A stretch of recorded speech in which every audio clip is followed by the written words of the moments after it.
Now, hello everyone. I have the pleasure today of talking with Kristina Mänd-Lakhiani.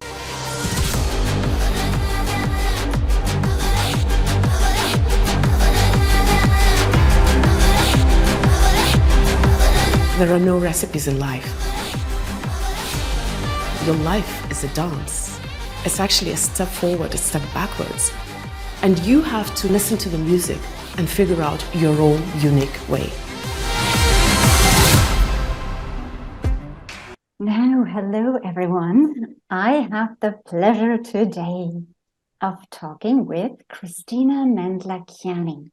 She is the co-founder of Mindvalley, which is a global platform of personal growth and development. I'm sure many of you are familiar with it. She's a speaker. She is an author. She is a mother. She's an entrepreneur. She is a writer, and she is also she calls it everyday life philosopher. And so today we're actually here because we get to talk to her about her brand new book, which is called Becoming Flawesome. And so welcome, Kristina. Well, thank you so much for having me and for giving me this opportunity to share. Oh, yes, share. We need to share this with the world. Now, I want to start with this, the title itself, right? Becoming Flawesome. Now, my first response was when I read it, it actually felt liberating straight away. So do you want to talk about the title first and how this came about? It just happened so that I saw this word on internet and it makes sense to me and it kind of clicked into place. Before that, I had a whole list of choices and nothing was exactly that thing. You know, sometimes if you see the right thing, you just know it's the right thing. But surprisingly to myself, not everybody understands the word flawesome. I actually have encountered people being a little puzzled or mispronouncing it as flawless, which is the exact opposite of that, or saying that it's exhausting to be always awesome. So it's the word which I hope we embrace a little bit, and everybody starts understanding the meaning of it. It's combined of two words, flawed and awesome. But the definition I like to give it is that we are imperfect, and it's about finding out that you're imperfect, but that's exactly what makes you valuable and unique and beautiful. I can more or less figure out what makes me flawesome, because we are different, we are unique, and we all have our own quirks and our own shadow, our own dragons that we're afraid. And what's a dragon for you might not be a dragon for you, for me, or the other way around. So that's why I think flawesome is ultimately a personal definition. Now, you speak about this aspect of authenticity and how authenticity can become kind of the avenue of us releasing ourselves from fears or from self-imposed expectations on ourselves or from other people. How important has authenticity, or being authentic, being truly yourself, has been for you or is for you? For me personally, I would say that to answer this question, I guess once you try to be yourself, it's really hard to be someone else. And we do get lost over time. It's not like someday we decide to be something else, not what I am, because children are authentic by nature. They just, it's just the way their brain functions at that time. So they have to be authentic. But at some point we learn not to be, and we live with that shell around us for quite a long time. But I think once you rediscover being true to yourself as a grown-up, it's really hard not to be anymore. I guess it would require some kind of new trauma to switch it off again, or heartbreak most likely. So I think my primary goal is having a healthy relationship with myself, and I do hope to share some knowledge with the world to help other people also to figure out their relationship with themselves. Now, when it comes to self-love, I think that it is a very practical question. And that's probably one of my favorite themes right now. It's bizarre how we think that it's a fluffy topic, but or less important than, let's say, something practical like building a business or raising your children. But in my opinion, self-love is an incredibly practical question, and that's how I approach it. And considering my background, and I'm a little bit of a nerd, of course, there's a lot of research that I put into this work. So I don't share just my opinions or my ideas. Actually, if I make a statement, I either substantiate it with some research, or I say it's just my opinion, and you take it as you like. Yes, yes. Now, there was one thing that I found interesting, is that you say something to the effect that the object of your self-love is kind of made up or in your mind, or can be in your mind. Can you talk about this? Yeah, it's this interesting phenomenon in relationship to other people, and because of that, I very often take relationships with other people as an example, because it illustrates. For example, healthy self-love can be very easily imagined if you think of love for a child, that your child, because it's the closest we get to unconditional love. Now, when it comes to falling in love, then there is such an interesting phenomenon that while people fall in love, romantically fall in love, of course, there's biology that helps us along. It drugs us with all sorts of hormones so that we fall in love. But also, another person usually puts on a nice behavior. You put on a nice behavior. There is a lot of this playing, because we do want to fall in love and form a relationship. That's our biological need, because otherwise we wouldn't last as humanity. So that's our target. And to help us along, what happens is that we very often close our eyes to red flags, and we maybe exaggerate some of the positive sides of our potential partner. And whether we are conscious about it or not, but usually we do have an idea of what makes someone a good partner for us, a good romantic partner for us. So when we see that person, we really want to actually fall in love. So what happens is that we very often fall in love with an idea, not a real person, because there's this drugging by nature, and there's this good behavior, and there's this also us almost deliberately picking up the information that we need to pick up. So as a result, you love an ideal and not a real human being. And then when the period of infatuation is over, then you start seeing the person for what they are. And that's where the difficulties usually begin, because you have a question, am I willing to commit and still love the person, the real person, not the ideal that I have created in my mind? Now, in self-love, it's a similar mechanism, because we do have an idea, especially people who come to personal growth and transformation, what it means to be the best version of me. And that's this ideal, not a real person. And of course, when we go to trainings or we talk to other people, we very often aspire to be that better version of ourselves, and we put up the show in a way. But it is also an ideal. It's not the real person. And when moments come when we realize that the reality, the real person, is quite different from that picture of perfection, which doesn't really exist in real life, then we have a very similar dilemma. Am I willing to keep loving myself imperfect, or am I going to be disillusioned? And of course, you can't walk away from yourself and find a new you to love, unlike romantic relationships. So you're stuck in a loveless relationship. Yes. Oh, wow. Yes, absolutely. We have to live with ourselves, like you said. How do we get out of judging ourselves? By looking at ourselves, by being brave enough, and this is also something you talk about in your book, brave enough to look at ourselves honestly, the way we are, like everything. And then kind of not judge, not criticize, because I think most people have this problem. They judge themselves probably more so than they judge other people.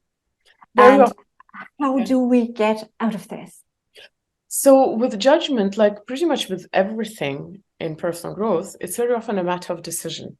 And I might say you just decide to stop judging yourself, but it's not as easy, of course, if you are in the habit of doing that. And most of us are in the habit. And very often we judge ourselves unconsciously. It's similar to, it's compulsive in a way. It's a compulsive behavior. So, for example, if you're addicted to sweets, how do you stop yourself from eating cookies if you know that they're bad for you? well, you make a decision, right? And then you create a new habit. So it's similar with your relationship to yourself. You have to make certain decisions and then create new habits to treat yourself differently. But it's similar to in your relationship, let's say with your partner. If you keep to be, if you are the type of partner who's always nagging, then it takes some effort to stop that destructive behavior. So when it comes to judging, the problem is not even so much that we can't make this decision. We are not very often aware how cruel and how mean we are with ourselves, because very often when we give that criticism consciously, it really sounds more like criticism. Oh, I'm just being realistic. I came off stage and I did this wrong and that wrong.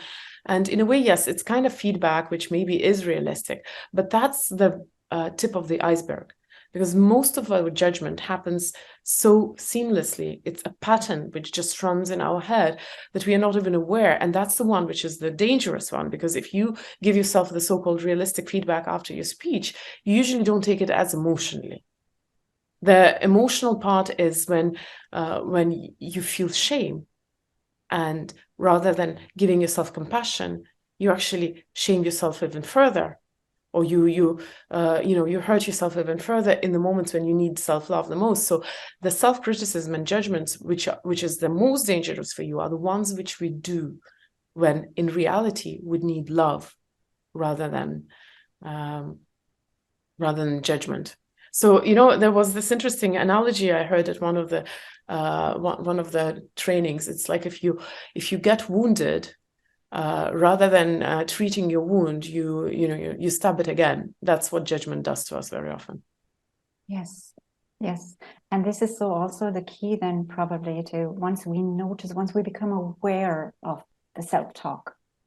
And often this self-talk is being conditioned into us, like we grow up and we are being criticized, and like in any setting by the parents, by the schools, by whatever. So then kind of undoing this slowly, or maybe sometimes faster, when we're adults, kind of becoming aware of what is my mind saying to me, or what am I saying to myself. And oftentimes it's also that we're saying harsher things to ourselves that we would never say them to other people. Very often, yes, or at least to people that we love. Yes. Yes. Yeah, but I think even to people that we don't love, but we would have a natural kind of, it's not my place to say this, or I can't be, like there would be even a social kind of stopping me, but with ourselves, we don't have that kind of caution. You could hurt someone. A very civil and polite person, so I would imagine you wouldn't, but there are quite a lot of people who have no difficulty saying nasty things to other people. That's true also, yes. But we're so like reckless sometimes with ourselves, the way we speak. And I think the thing is that when you're mean to another person, you're being mean, and you have some kind of explanation why to do that, because that person maybe hurt you, or you feel that they've hurt you. Maybe they didn't, but you just react this way to them. But when it comes towards yourself, there is very little explanation that I've heard. The only one which kind of makes sense, but it's really wrong, actually, a really bad logic, is that, oh, but it's healthy for you. Don't you want to grow and develop? So a lot of people are mean on themselves, not for no other reason than that they believe that this is the only path to growth and transformation. Mm-hmm. Mm-hmm. Well, which truly, they can explore that path. They will probably ultimately find out it's not going to lead me where I want to be, because if I'm not loving to myself, I cannot even be with myself, my proper self. We sometimes misunderstand self-love, and not sometimes, most of the time, people don't understand self-love, and they equate it to being, needing attention, or being selfish, or being indulgent, or something like that. But this, all of those things come from the lack of self-love, usually. So my hope is that my book is going to help people feel better about themselves. And again, asking you about this point of where you say, are people actually willing to look at themselves? This takes courage. It takes courage, but everything in life takes courage. We sometimes just are more used to certain threats and less used to other threats. It also takes kindness, for sure. Because without kindness, it's a dangerous journey. So, because kindness is generally such a universal skill. And if, again, I love to compare relationships, you would probably imagine that kindness improves any relationship, whether it's with your love partner or your child, or even with a difficult person. We understand that. It's just that we very often choose not to do that. Or maybe sometimes we don't realize that this is an option as well. We think that, it's this desire to correct and change and to improve the world around us. Why, for example, a lot of people hold on to their hurts and refuse to forgive. It's because we subconsciously think that if I show you that I'm upset or hurt or punish you in some way, you're going to change. So that's why kindness is very often withdrawn, because we think you can't treat with kindness someone who needs to learn the lesson. Well, actually you can. And actually someone is much more likely to learn the lesson if you treat them with kindness. Yes, absolutely. And that, of course, doesn't mean that you need to, and I'm not biblical, so I don't say that you have to, show your other cheek. You can leave the room and cut that person out of your life, but you can still do it with kindness. Yes, because that means it's kindness for yourself. I just think that world would do better with a little bit more of that. Yes. Anything else you would like to share for today, or any advice on how people can start to maybe look at their imperfections differently? God, I've remembered the Oscar Wilde's quote that to give advice is something, it's not a wise idea, but to give a good advice is absolutely lethal. But that's a joke, of course. Oscar Wilde was a funny guy. I think in light of our conversation, what I would suggest is to make an experiment and treat yourself with kindness for at least, 7 days, 30 days, however you want to take it. But for you to understand, are you treating yourself with kindness or not, every time you have this interaction with yourself, imagine the person, not yourself, but imagine that you're having this interaction with someone that you love unconditionally and effortlessly. So in my case, it would be my children, one of my children. In other people's case, it might be something else, but it's really refreshing. So when I'm in doubt, I imagine, would I interact with my children like I'm interacting with myself right now? And try to do it with kindness. Beautiful. That is beautiful. And I think that's what we can all try for a week. And have the observation and the antennae on that whenever we hear ourselves talk to ourselves. Would I actually engage with my beloved one like that? Yes. Wow. Oh, thank you very much, Kristina. I do have a feeling that you have no absence of kindness. Well, we embrace it all, won't we? Yeah. Exactly. Yes. So thank you so much, Kristina, for being here. And for everybody, I'm going to include all the information on Kristina and where to find her, how to get her book and everything in the box below. And thank you, Kristina. Thank you so much, Mel, for having me. Thank you. And to everybody else, we'll talk again.